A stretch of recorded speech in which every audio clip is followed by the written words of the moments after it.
The Toronto Blue Jays have already had what most people would consider an exceptional offseason. But if you know anything about championship-caliber organizations, you understand that the work is never truly finished. Despite making several significant moves that have improved the roster in multiple areas, there are growing indications that the front office might still be searching for additional upgrades to put this team over the top. This is exactly the kind of mindset that separates pretenders from genuine contenders, and Blue Jays fans should be thrilled that management isn't satisfied with simply being good enough. They want to be dominant, they want to be championship ready, and they're willing to continue exploring opportunities even after most teams would have declared their offseason complete. When you step back and look at what Toronto has accomplished this winter, it's genuinely impressive how aggressive they've been compared to most franchises across baseball. Very few organizations have matched the Blue Jays' level of activity and willingness to spend resources on improving their roster. This aggressive approach is absolutely a positive sign for the franchise's direction and their commitment to winning right now, while their competitive window is wide open. The context here is critical. Toronto came incredibly close to winning the World Series in 2025, falling just short of capturing that ultimate prize. That near-miss experience has clearly fueled the organization's determination to bring home the championship hardware in 2026, and every move they've made this offseason reflects that singular focus. The moves and overall mindset demonstrated by the Blue Jays throughout this winter have been completely aligned with championship aspirations. They haven't been content to make minor adjustments around the margins or rely solely on internal development to close the gap with baseball's elite teams. Instead, they've actively addressed genuine roster needs through external acquisitions, showing a willingness to be bold and decisive when opportunities present themselves. Make sure you hit that like button if you appreciate this all-in mentality from the Blue Jays front office, because not every organization is willing to push chips to the center of the table like this when they have a legitimate chance to win it all. Most of Toronto's attention and resources this offseason have been focused on improving the pitching staff, and they've succeeded in a major way on that front. The additions they've made to the rotation have transformed what was already a solid group into a potentially elite unit that can match up against any lineup in baseball. These weren't minor depth signings or reclamation projects either. The Blue Jays went out and acquired legitimate major league arms who can contribute immediately and make a tangible difference in the win column. That kind of aggressive pitching upgrade is exactly what championship teams do, recognizing that you can never have too much quality pitching depth over the course of a long season and potential playoff run. However, the offseason hasn't been without its disappointments and setbacks that have created new questions about roster construction. After missing out on superstar outfielder Kyle Tucker, who ultimately signed with the Los Angeles Dodgers, and watching Bo Bichette leave in free agency for the New York Mets, the Blue Jays suddenly have some flexibility with their remaining resources. The money and prospects that could have potentially gone toward acquiring Tucker are still available, which opens up intriguing possibilities for additional moves. This is where things get really interesting from a roster-building perspective, because Toronto could pivot and use those resources in different ways to address other areas of the team. According to recent reporting from Joel Reuter over at Bleacher Report, the Blue Jays are emerging as a dark horse candidate to sign free agent pitcher Zack Gallen.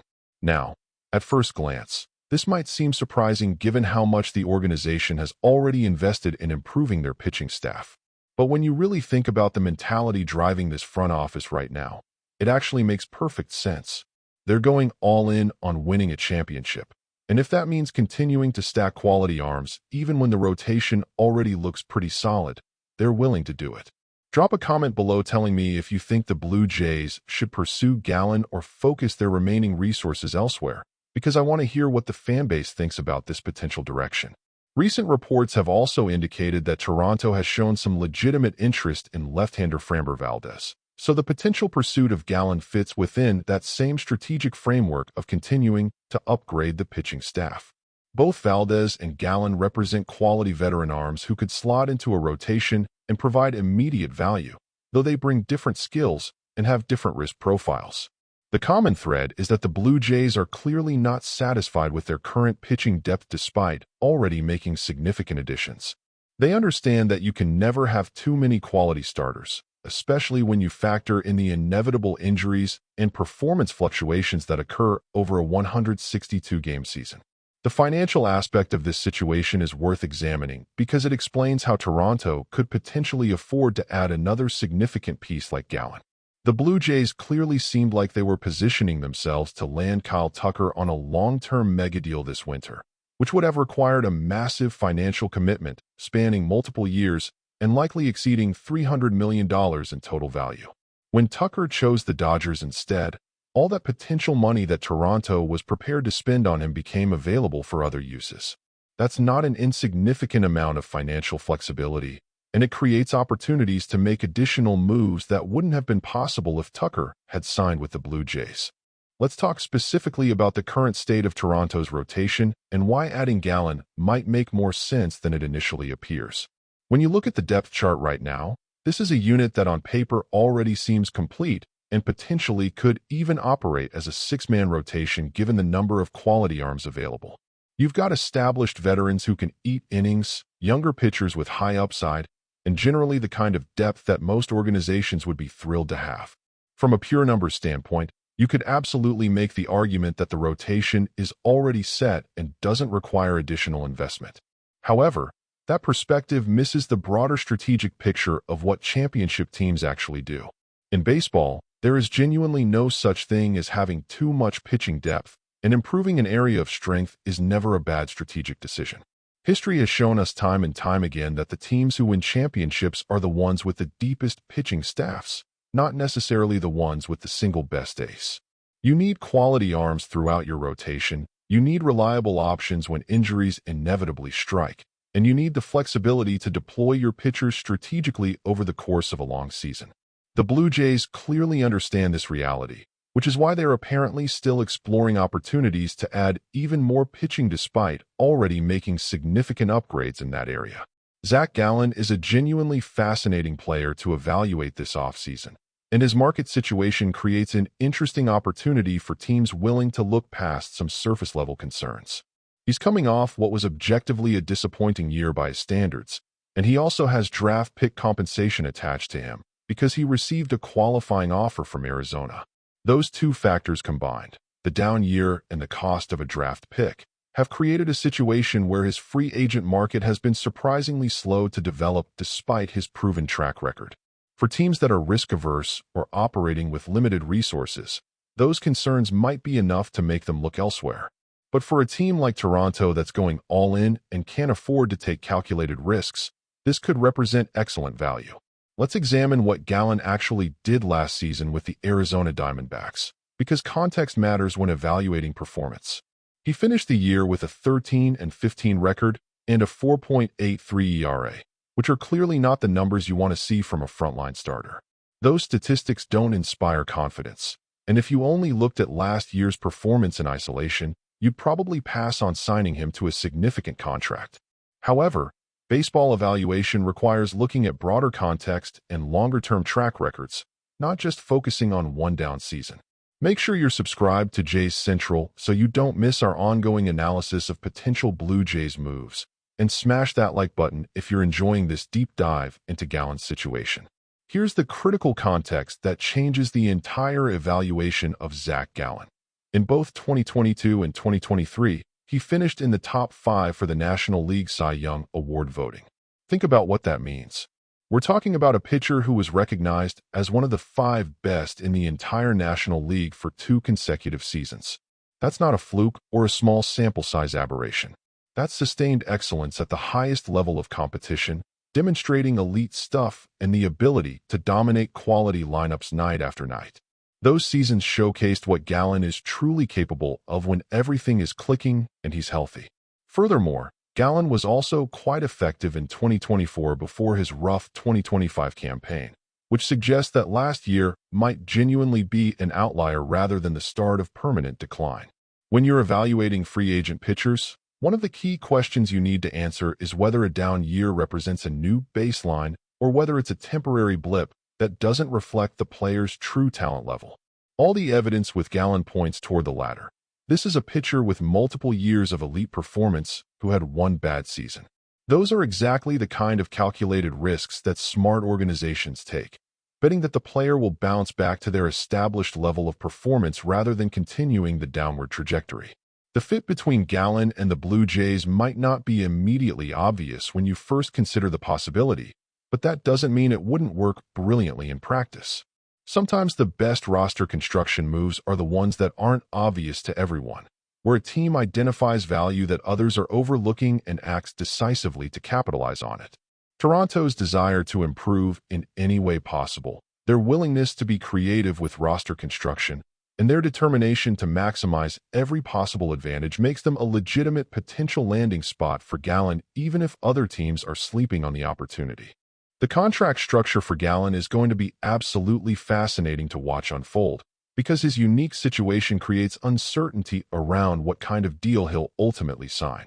In a normal offseason following his Cy Young caliber seasons, Gallen would probably be commanding a massive long-term contract worth well over $100 million.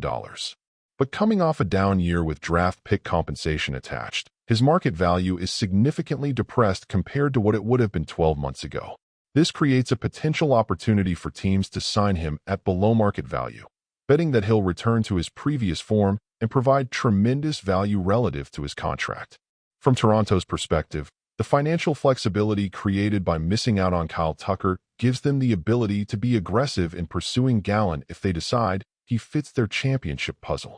They could potentially offer a shorter-term deal with a higher annual value, making Gallen one of the highest-paid pitchers in baseball on a per-year basis while limiting their long-term commitment.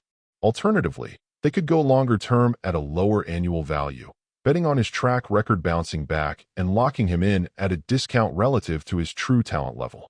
Either approach could work depending on what Gallen and his representatives are prioritizing in negotiations.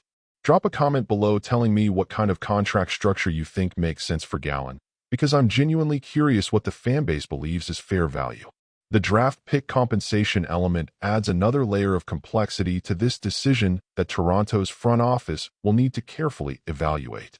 Signing Gallen would cost the Blue Jays a draft pick, which represents future organizational value and potential talent that could contribute down the road.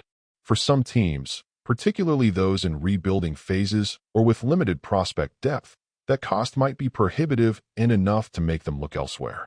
But for the Blue Jays, who are in win-now mode and prioritizing immediate championship contention over long-term prospect accumulation, giving up a draft pick is a cost they should be willing to absorb if they believe Gallen can help them win in 2026. Think about the message it would send to the rest of the roster if the Blue Jays continue adding quality pieces even after already having a successful offseason. It demonstrates to the players that management is all in on winning right now, that they're willing to invest whatever resources are necessary to build a championship-caliber team, and that they're not satisfied with being merely competitive. That kind of organizational commitment matters enormously for team morale and buy-in, especially when you're asking players to grind through 6 months of regular season baseball and then elevate their performance even further in October. The strategic flexibility that adding Gallen would provide cannot be overstated, especially when you consider all the ways a deep pitching staff can be deployed over a long season. Maybe he starts the year in the rotation and pitches every 5th day like a traditional starter. Maybe the Blue Jays experiment with a 6-man rotation to keep everyone fresh and reduce injury risk. Maybe someone gets moved to the bullpen to add depth there while maintaining starting options. Maybe Gallen becomes a valuable trade chip later if the Blue Jays identify another need and a surplus of starting pitching. All of these scenarios become possible when you have legitimate depth, and that optionality is incredibly valuable for a team trying to navigate a championship season. The risk-reward calculation here ultimately favors Toronto being aggressive and pursuing Gallen if they believe in his ability to bounce back. The downside is relatively limited. You might overpay slightly for a pitcher who doesn't return to his previous form, and you lose a draft pick. But the upside is massive. You could be getting a legitimate front-of-the-rotation arm at a significant discount, adding another weapon to an already formidable pitching staff, and creating matchup advantages that other teams simply can't replicate. For a team that came so close to winning it all last year and is determined to get over the hump this season, that's a bet worth making. As we move closer to spring training and the remaining free agents start signing with teams, the Blue Jays need to decide whether Gallen fits into their championship plans. The pieces are in place for another special season. The roster has been significantly upgraded in multiple areas, and the mentality within the organization is clearly focused on winning right now. Adding Gallen would be another statement that Toronto isn't messing around, that they're willing to continue improving even when most teams would have already stopped making moves. Make sure you stay locked into Jays Central for all the latest updates on this developing situation, and don't forget to subscribe so you never miss breaking news. Hit that like button if you want to see the Blue Jays land Gallen and continue building the deepest roster in baseball. The offseason isn't over yet, and the most interesting moves might still be ahead of us as Toronto continues their championship pursuit.